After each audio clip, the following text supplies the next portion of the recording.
Recording from the corner of my office in Oklahoma City, Oklahoma. Welcome to the Restoration Group podcast, where we are sometimes silly but always serious about investing in Oklahoma City leaders who desire to integrate their Christian faith into their business. I'm your host, Clay Steves, and today I have the joy, nay, the privilege of being joined by both my co-hosts, Aaron Scott and Michael Mead. Team? Is that better? What do you think? Like that one? Are we in there? Oh, they're both silent. That's bad. Okay. What's up, team? I just always have a comment. I was letting Michael go first. No, I like to hear your commentary. I mean, I just really appreciated that for those of you who are listening just audio, that you know that, well, I guess even if you're watching video, that you know that this literally is just the corner of your office. Talk about it. That you have dubbed that I've made it into a, I'm using air quotes here, jungle. Which I very passionately disagree. There are two plants, people. Yeah. Two plants. I feel like I'm in the Amazon. You just had me going on like, there's this scene in A Knight's Tale where he's introducing Heath Ledger. Jeffrey Chaucer. And he's like... Did you guys just watch Paul this? Bettany? No, we've never even talked about this, but I know exactly what you're talking about. And it's like, I give you... the one, the only... I thought you were going in that direction. It felt nice. It might have been some inspiration. It felt nice. That's good. Well, that's we're trying these things out. The silly is who we are. The silly is who we are. But in the serious, today's an internal episode where we're continuing our series of Michael holding his breath. Oh, that was close. Continuing our series. I'm not allowed to comment on Michael coughing. Thank you. Because of prior life events that I've had. Yeah. She coughed for 6 months, people. 6 weeks. It was weeks. And she was not sick at any point in that time. That's a whole different episode. Today's, I'm going to do an Instagram poll. I was not sick. Deal. Today's episode is, again, continuing our series focusing on another principle from our integrated business guide, which you can download for free. Click the link in the show notes below. Get that IBG. Get that IBG. That's right. And it's just a compilation, compilation of our principles, the things that we've learned, the lessons we've acquired over time about integrating your Christian faith into business. And so we believe it's not a programmatic thing. If you want to integrate your Christian faith, it's not programmatic. It's not 1, 2, 3, 4. And so we believe it's a principle based that everyone will apply differently. And so today's principle, obedience. What a fun word. What a fun word. And please don't turn off the podcast yet. I was about to say, don't quit on us, especially, I mean, this is a table of, I'm going to take a risk here, and I think you guys are okay with it. 2 Enneagram 8s, so some Enneagram 8s at the table, and Enneagram 7 Wing 8. So there's a lot of challenging. There's a lot of, we like to go against the grain. And so the theme of obedience being a principle is going to be intriguing for us to explore together. Any initial thoughts before we dive into why? I just love being obedient so much. Don't believe you. Yeah. Aaron. I thought the episode was going to be really short, where we're just like, obedience, you don't need it. And we turn off the podcast. Yeah. I think is this this might a good be start? all the more reason of why this is one of the principles Just to we be need. really clear, Yes. we are not claiming on any of these episodes to be experts at this, and I think this one is really good proof of that. Come on now. Come on. We're doing our best. We're trying really what hard. We are bringing our best. It's a journey too. There's no end destination Ooh, here. yeah. That's I think even principally that's important for us to remember as we're talking about these. And just to remind everyone listening, all these principles we're talking about, these are lessons we have learned. Also, these are lessons we are still learning. Yes. This is not a you get there. It is if you're still breathing, you're still above the ground. Yes. Like these are things to great reminder. be sought after. Good reminder. All right, so let's dive into it. Why? Let's start with why. Why was obedience one that we chose? I think the first why for me is, Jesus is our example. He's the one we look to. Perfect, came to earth, holy man, holy God, lived a life that we want to emulate and follow. And I look at him at so many moments battling his flesh, like the human nature in him. And I think it's okay to battle. That's not a sin to battle our flesh, the human nature, but staying connected to God, staying connected to his Father, seeing moments where God was calling him. And I'm specifically think about like the timing of his ministry. There was a lot of opportunity where Earth was asking, even his mom, I think at one point was like, and he's like, it's not my time yet. Dude, Such a mom Don't get on the mom's turn. Like, do I'm the just thing. giving an example of him recognizing I'm being obedient to God, right, above all else. And then, I think of the garden, thinking about it the night before the crucifixion, like just the angst of what he was going through. Like, is there another way? And when God was like, no, this is the way, he takes the step. Yeah. And so for me, for us, for you, I think that's a real clear why as to why obedience is going to be essential. Essential principle. Even when Paul is talking about that after the resurrection, he talks about Jesus as being obedient even to death on the cross, which is what Jesus is wrestling with in the garden. Yep. And we know that he was obedient to what he was here to do. That's right. Even to the point of dying in a extremely gruesome and painful way. Yeah. And humiliating. But I love what you guys highlighted that because let's call that a process, like as Yes. far as like that was his purpose from birth, but it was the process as he lived his life. And along the way in the process, it wasn't perfect. Even for Jesus, it wasn't perfect. He even stopped and took the time to be like, okay, could we get another plan here? Like, is there... Yeah, he wrestled it. Yeah, he talked to God about it. And so I love that even for him, it was a process. Even though he followed through in obedience along the way, it wasn't this like, again, step by step, I do this, I do this, and it all goes perfectly. That's good. That's good. I think another practical why is that for this principle, it can keep, especially the head leader. So if we're like an owner of a small business, the CEO of a small business, okay, and if you're large as well, but we speak specifically to Oklahoma City small businesses, it can keep you in check and keep your heart in check, recognizing that there's an authority above you. And so it's really easy when you are running a small business, maybe if it's really profitable, maybe if it's really successful, to quickly, we've talked about this in other episodes, like the Kingdom Come episode, talking about building our kingdom. It's real easy to start to think that you've got all the answers, that you are in charge, that you are the alpha authority, not alpha communicator. That's a different episode you'll have to find, but but legitimately like the authority. And I think having this principle applied and at the front of our minds reminds us, oh no, we're not in charge. Right. There is actually someone else. God is in charge, and I'm submitting to that authority. Yeah. Yeah. And then the last one for me is God's plan is greater than our plan.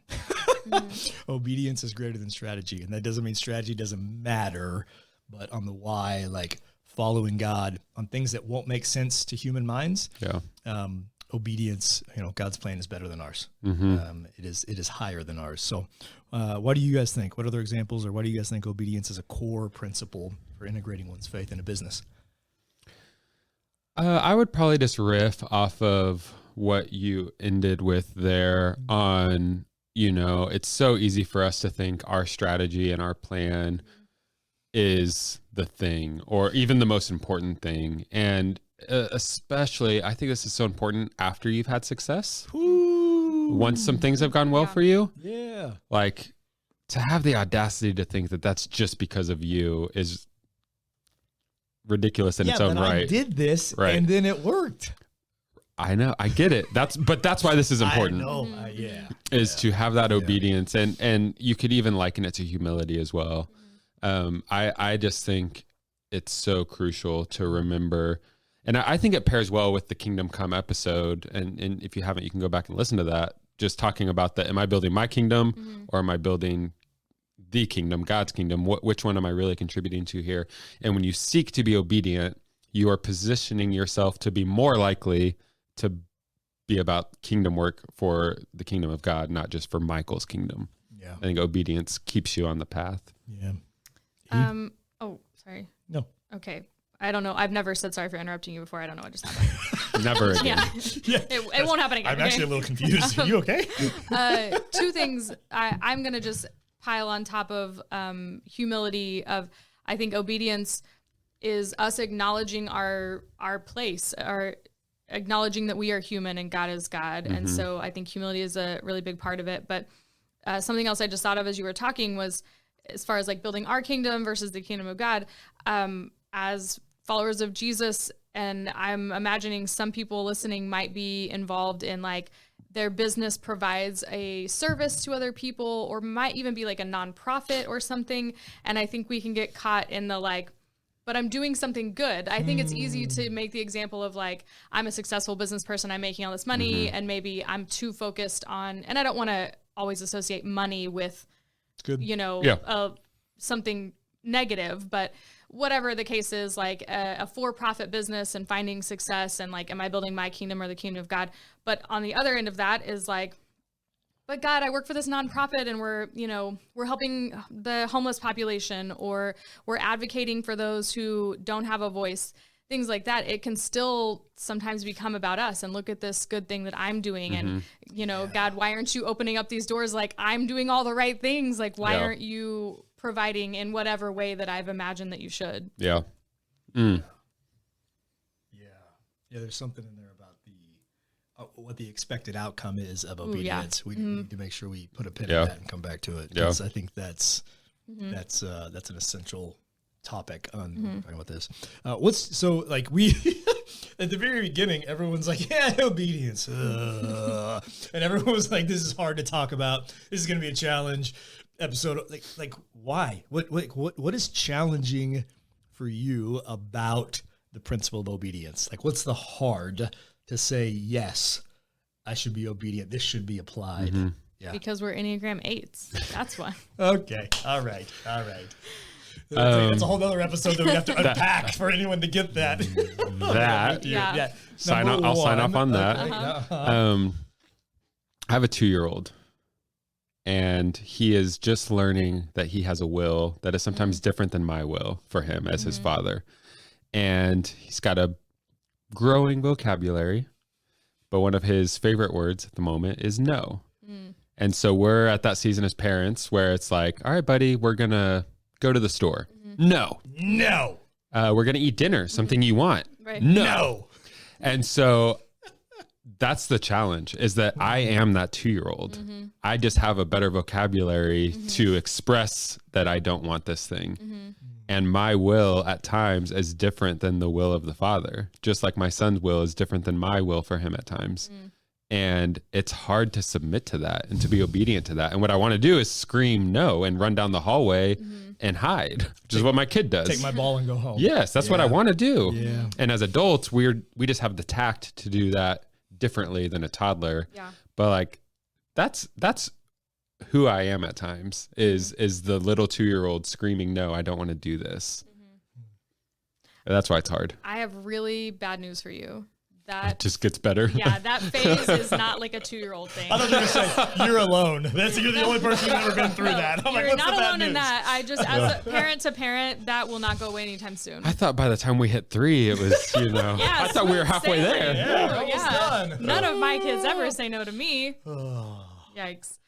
No, that's really good. I don't have anything to add there, really. I think it's our humanity. It's the tension between the things of heaven and the things of earth, and we live in the in-between time. And so it's hard. And it's hard because I said I didn't have anything to add, and here I am. But like it's hard because it's not the norm either. And so it's the countercultural element. Yeah, absolutely. Yeah. And I think that can even fluctuate circumstance to circumstance, season to season, even like workplace to workplace or whatever. And that can be really hard if you do feel alone in that like, well, here's the norm. And like, kind of still in like a toddlery way of like, well, everyone else is, everyone else is doing it. Like, why can't I? Yeah.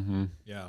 There was a vein of control for somebody that word just kept. I like control. Yeah. You're both like, but it's like we want to give credit to ourselves for like the said strategy example. Like I did this and it worked. There's this element of control that like when there's obedience, we are letting go of control to another authority and saying, I'm giving you the control and I will take steps that put me at risk to follow you. Because if it doesn't work, you're like almost in pain. Like as I even say that out loud. Yeah. Not a fan. Okay. So I think we've done a good job dissecting it, sharing, talking it through. Let's now let's convert it to talking about business. Like let's make it practical for a minute, because That's what we're about, right? Taking this Christian walk, this journey, and finding a way to apply it into a small business. So what are practical ways that you guys have seen obedience? What are ways you've done it, ways you've seen it done within a business? I had an example that came to mind, Yes. and I kind of alluded to it, but if you're in an industry where the industry norm is to maybe not honor your contract like 100%, and that's the industry norm, and everyone kind of turns a blind eye, and you have to make the choice on, okay, well, and this sounds like really petty, but it's very real. Like, no one else is honoring their contract. Like, no one else is. Oh, that justification? We've all said it. Like, yeah, absolutely. And so why should we, because it's like, God, I'm trying to honor you. Like, why should I have to get thrown under the bus or, look foolish or lose profit or lose credibility or whatever, when no one else is, like, everyone else who is maybe not honoring their contract, not honoring their word in this business deal, whatever, seems to be excelling and winning and all these things. Yeah. And it kind of feels like not just getting like shoved down, but like kind of like salt in the wound, like getting kicked while you're already down, you know? Yeah. Man, I just wonder what that's like. Just kidding. This episode feels heavier. Like in all seriousness, I just want to pause for a second. Yeah. It's intriguing because like we are silly and fun, and that's silly and serious. We talk about that, but there is a weight even as we talk about the subject. Obedience is hard. It is hard. Yeah. So I think that might be part of it. Yeah. I have an example that's not as heavy. Okay. It was not as painful of a embodiment of obedience that we've lived out in part of our journey. And Clay, it started with you. And this is some podcast history for anyone that's new with us as the Restoration Group podcast. I'm going to take you back on our story real quick. So Clay, you started the Choose Life podcast. Yes, we did. Which was just you doing what we're doing now in this group setting, but you were teaching people lessons and principles individually. Correct. Right. Yep. Then, and you obediently started that podcast out of something that you really felt like God was drawing you into. Yes. And it's a huge reason that I'm here on the team. So I'm thankful for that. But we also took the step. Yep. And then we realized the next step was to start the Combos with Clay podcast, which was a new podcast that was conversational, where we would have guests and bring them on to invite them into the conversation and the journey they went on. Yeah. And then that led to what is now the Restoration Group podcast. Yeah. And when I look back at that journey, it started with, I don't think you or we were ready for the Restoration Group podcast when you started Choose Life, but you obediently took a step. And then that illuminated the next step that then led down the journey. And that my tendency when it comes to obedience is like, I want to see all 10 steps. Yeah. But what I'm called to do is just take the next step. It's the light. It's the lamp under my feet. That's right. That just came to my mind as you're talking. Is it's like we don't get the high beam, we get the lamp. It's like, here's the next step. Just take the next step. Yeah. And it's also like a choose your own adventure in a way, like, I don't think it's just a straight line. I think you take a step and then maybe sometimes you can go left or right and you get to choose. That's. Oh, can we stop there for a second? Please. I'm really passionate about that because I think especially in Christian culture, sometimes it can be like, there is a right and there's a wrong, and there is, God is calling me to this specific thing. Yeah. I probably a whole different podcast on like God's calling that we should do. Should be writing these things down. So I really love that you brought that up, that part of us being followers of Jesus is that God's Spirit lives inside of us. Yep. And so there's something to be said for like making the conscious decision to acknowledge that like that thing inside of me, like, okay, is that like taking a second to step back? Like, okay, is that the Holy Spirit kind of like nudging me to do something? Is that the Jesus that lives inside of me, helping me think this through?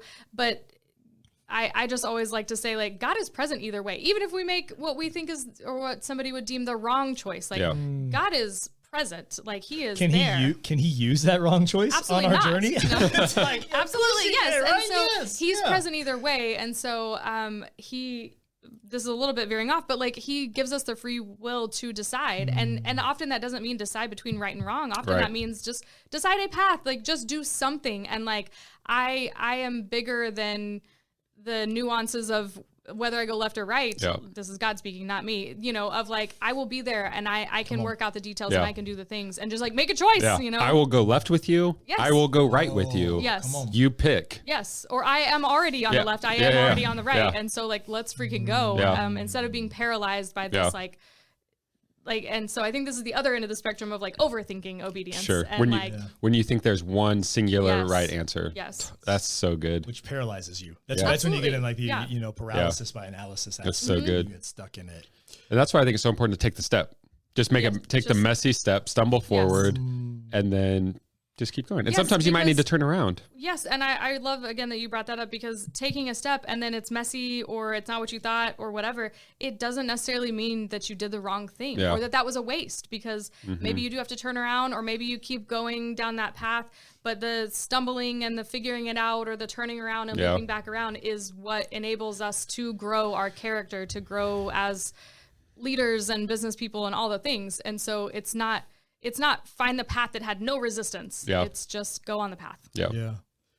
Yeah, and I mean, to make it practical in the business world, it could be like, what vendor do we go with? Like doing on the decision, or what insurance broker do we use? Like, you know, we begin to get into these even just like day to day, what seem to be just normal business decisions is actually a place where this can be applied and where we can begin to be like, because I think God cares about that. I think he does care about that next step. I think he does care about which way we go, and he will be with us either way. Invite him into it, right? And Yeah. do that process. Yeah. So you even talked earlier about the nudges or the this. You may have said, even talking about me with the podcast, drawn to prompts. Okay. So this all implies that there is a connectivity, right? So an awareness or a dialogue, because it's hard to be obedient if you're not knowing what Yeah. something, you know, you're being called to. And then Aaron, you even talked, I can't even sift where it was a minute ago, but it triggered for me about like how decisions are made. So one thing for me, again, trying to make this really practical in the business sense about how I, maybe the word discern was thrown out, or how I discern what like an obedient step would be is like very practically, like I take those kind of things to you two. Like that's an example of like Yeah. a discipline in my life, like in the obedient space, not to look for your permission, but to look for your discernment and your counsel. Like, hey, I'm wrestling this decision. What are you guys' thoughts on that? I take it to my wife, Kirsten, and then I take it to an outside authority in my life. So like I have a life coach who's got more gray hair than me and is way down the path ahead of me. And so like I have kind of that three-pronged element. Like I go to you guys as a leadership team and I get your in-house counsel on business decisions. I go to my wife, who is my companion and my best friend, and an outside counsel who's vested but not in the day-to-day. And then I go to a leadership authority. The larger the decision, the more I will take it to all of you. Yeah. The smaller decision, like what font do we use on something? I don't really go to my mentor for that one, but He's like, stop calling. I don't care. Times New Roman. Move on. What are other ways that you guys practically discern when it's like an obedience? Like you're like, I feel like this doesn't make sense, and I feel like God's prompting me, urging me to start a podcast, to sign up with this vendor, to start this business, whatever it might be. How do you all discern making that decision? I am going to jump in just because I'm going to piggyback on something you just said. Yes. So, and it's even come up on another episode, invest in outside coaching. Like when you stay in the bubble that you're in, that you might not even realize you're in a bubble, you have the same viewpoints, the same language, the same, and that can be a healthy culture to some extent. Different episode, different time. But if that's the only place you're wrestling through decision making, then you've got a pretty polarized view on something, and so getting outside counsel for sure. Yeah. You're at risk for groupthink very quickly, right? Yeah. There, no doubt about it. Yeah. And I think just practically, it's kind of the church answer, but you know, John 15, staying connected to the vine, which is being in God's word. Okay. Like we often, I won't say I often have this desire where I want God to audibly tell me this is the choice, right? That's Could just there not, be a burning bush? that's just not how, right here? right. It's like, I don't get that, but what I do have is his word, which is where I can learn about Jesus and how he lived on earth. And Jesus is not going to say in the Bible, yes, Michael, start the podcast. Right. Like I can't go to the Bible for that. But what I can do is go to be formed into the person of the character of Jesus. And with that, trust that I'm making a wise decision while doing these other things you're talking about. Good. That's good. That's good. What are potential blind spots with this? So we're talking about obedience. Like maybe let's speak real quick on the dangers or the blind spots where this could be, let's be frank, potentially abused, like used the wrong way, or that we could, I don't know if it's I'm going to say blind spots. I'll just say blind spots. Yeah. Making it too hyper spiritual. That's okay. where I thought just not everything is a sign from God. Like it's just not and just to be clear, I believe that everything is spiritual in our lives and everything is of God and connecting, or connecting us to God, but not every moment or every red light or whatever.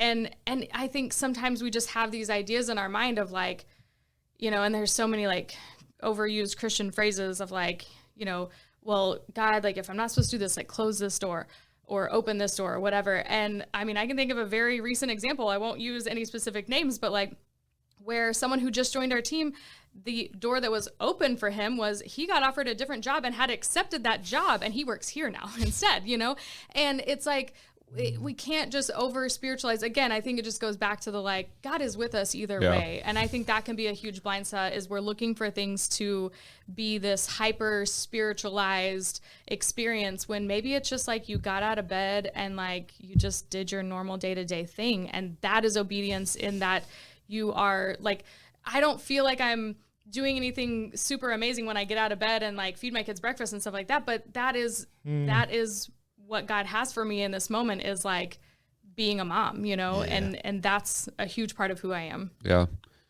I may have veered off a little bit there. No, I think you're on. One of the biggest risks from my view that I really want people to be mindful of is taking obedience and I'm talking about the leader, the CEO, the boss, and making it dogmatic. Mm-hmm. And what I mean by that is coming in and saying, all right, team, God told me blank. Yeah. I think that is so dangerous. Even with the best of intentions, could be really abusive, really harmful. Mm-hmm. We've seen, especially in the church world, how that has hurt a lot of people. Yeah. And as we teach people to do this, to bring obedience into their business, I would just caution you and quite frankly tell you, don't do that. Mm-hmm.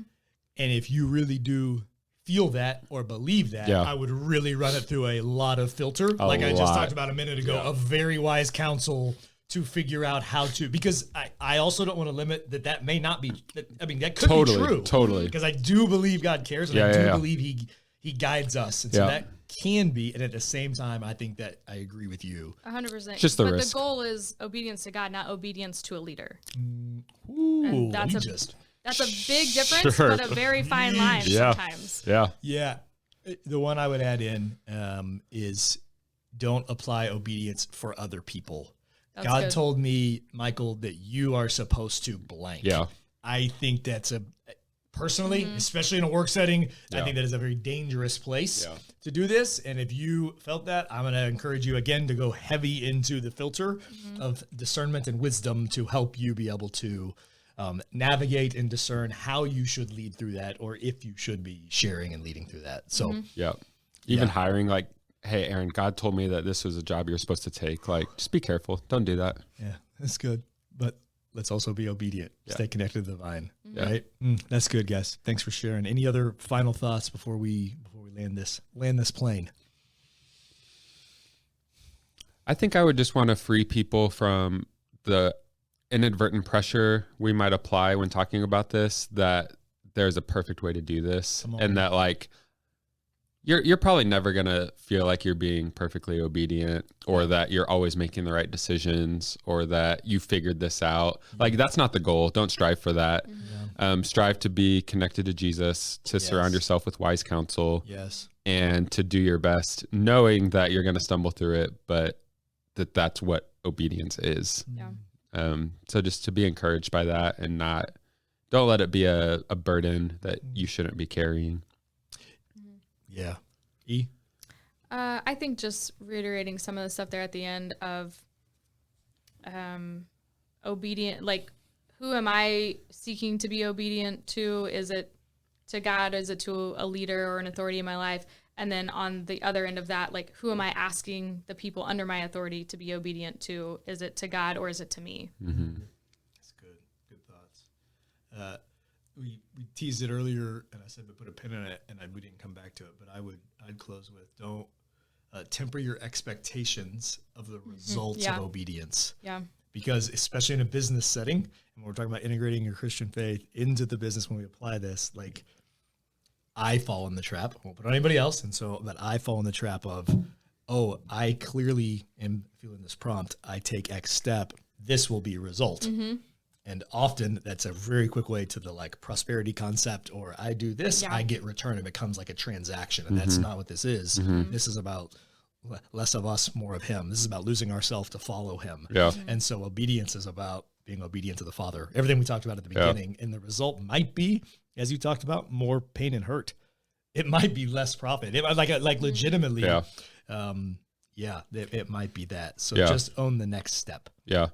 Well, and just to take it back to where we, like, sometimes obedience looks like dying on a cross. So let's not make it a prosperity gospel slot machine. Yeah. Sometimes it's pain. Yeah. Yeah. Take the step. It's a muscle. Take the small step in front of you. Really quick, expound on that, because when someone hears that, it's easy to be like, well, then why the frick would I want to do that? You know, what's the lighter, more positive side? If it's not a transactional, like I do this, I get this, like, what's the point of obedience if it's pain and suffering and being the odd man out and hardship?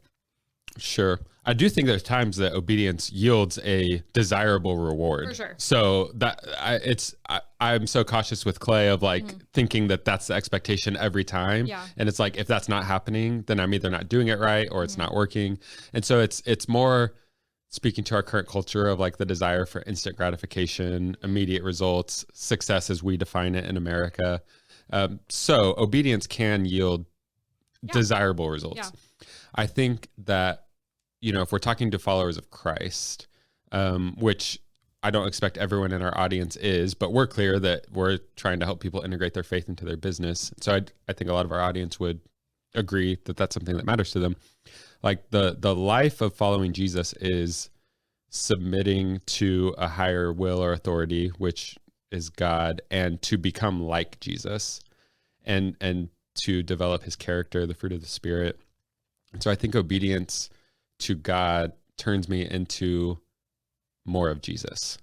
And so for me, it's like that will come with pain and suffering and hardships, which Jesus was really clear that we should expect as people to follow him. And joy and richness together with those things. And peace. Like a combination. I mean, just these things go together. Yeah. But it's not binary. It's not one or the other. Yeah. And I think I would say the definition of success, because like what I was very speaking to was earthly success, Right. Winning, financial return. And again, all of these things might be an outcome of it. But And that's not bad. it is not a bad thing, right? But it also isn't the like promise or guarantee or transactional aspect of it. That's the biggest, again, kind of teasing through to the blind spot in the final thought. Yeah. Yeah. Okay, I'm gonna close this. Our verse is from Isaiah. Going Old Testament prophet. We've got a thing for Old Testament prophets around here. We like those. Isaiah 55, 8 through 11. For my thoughts are not your thoughts, neither are your ways my ways, declares the Lord. For as the heavens are higher than the earth, so are my ways higher than your ways, and my thoughts than your thoughts.